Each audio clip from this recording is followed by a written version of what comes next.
প্রিয় বন্ধুগণ, কেমন আছেন সবাই? আশা করি সবাই অনেক ভালো আছেন, সুস্থ আছেন। বরাবরের মতন আমি সুমন আছি আপনাদের সাথে পুরো ভিডিও জুড়ে। আজকের এই ভিডিওতে আমি আলোচনা করব এসওপি সার নিয়ে। অর্থাৎ আমার হাতে দেখতে পাচ্ছেন সোলো এসওপি।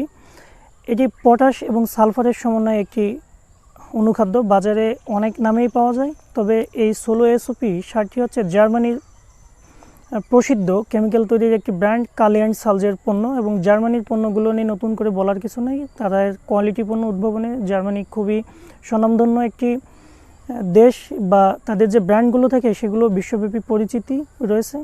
তো কালি অ্যান্ড সালজের নাম হয়তো অনেকেই শুনে থাকবেন। আর এই যে পণ্যটি, এটি বাজারে সরবরাহ করে বা বাজারজাত করে হচ্ছে নাপকো গ্রুপ। আপনারা নাপকোর যে ডিলার বা ডিস্ট্রিবিউটার বা যারা যে সকল পণ্য বিক্রি করে নাপকো, তাদের কাছে পেয়ে যাবেন।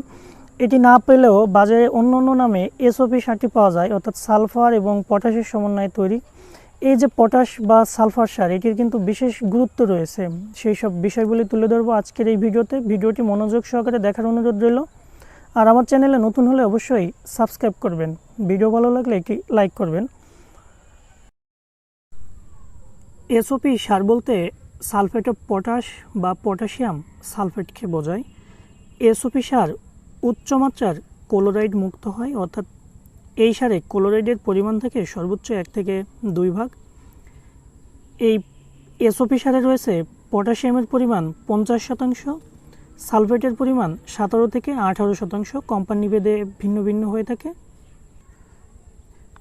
এসওপি সারের কাজ কী, বা কেন এটি ব্যবহার করবেন, বা এটি কিভাবে কাজ করে? এই এসওপি সার প্রোটোপ্লাজম তৈরি, কোষ বিভাজন, প্রোটিন সংশ্লেষণ, ক্লোরোফিল তৈরি, ফুল, ফল ও মূল গঠনে সহায়তা করে থাকে এই এসওপি সার। অর্থাৎ এই পটাশিয়াম শক্তিশালী ডালপালা বিদ্যুতে উৎসাহিত করে এবং বাইরের কোষের দেওয়ালের পুরুত্ব বৃদ্ধি করে উদ্ভিদকে কিছু রোগ প্রতিরোধ ক্ষমতা প্রদান করে থাকে। ফল ও সবজির রং, স্বাদ, মিষ্টতা বৃদ্ধিতে সহায়তা করে থাকে এই এসওপি সার। এই এসওপি সারের অভাবজনিত লক্ষণ: গাছের পাতা হলদে হয়ে অকালে ঝরে পড়ে, পাতার শীর্ষে বা কিনারায় দাগ পড়ে, গাছের বৃদ্ধি হ্রাস পায়, ফুল ফল বিলম্বে ধরে। কখন ব্যবহার করবেন? ফুল ও ফল গাছের বাড়ন্ত পর্যায়ে বা শাকসবজির বাড়ন্ত পর্যায়ে এটি ব্যবহার করতে পারেন। এছাড়াও ধানের জমিতে যখন কাঁচথোড়া অবস্থা হয় তখন এই এসওপি সারটি ব্যবহার করতে পারেন।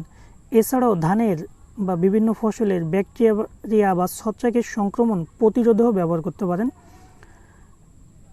এটি ছত্রাক বা ব্যাকটেরিয়ার প্রতিরোধে রিএজেন্ট হিসেবে কিন্তু খুব ভালো কাজ করে।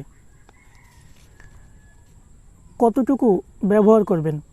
সাধারণত এই এসওপি সার প্রতি লিটার পানিতে 5 গ্রাম হারে ব্যবহার করলেই সর্বাধিক কার্যকারিতা পাওয়া যায়। এই সোলো এসওপি ছাড়াও বাজারে আরও অনেক কোম্পানি নানা নামে নানা ব্র্যান্ডে পাওয়া যায়।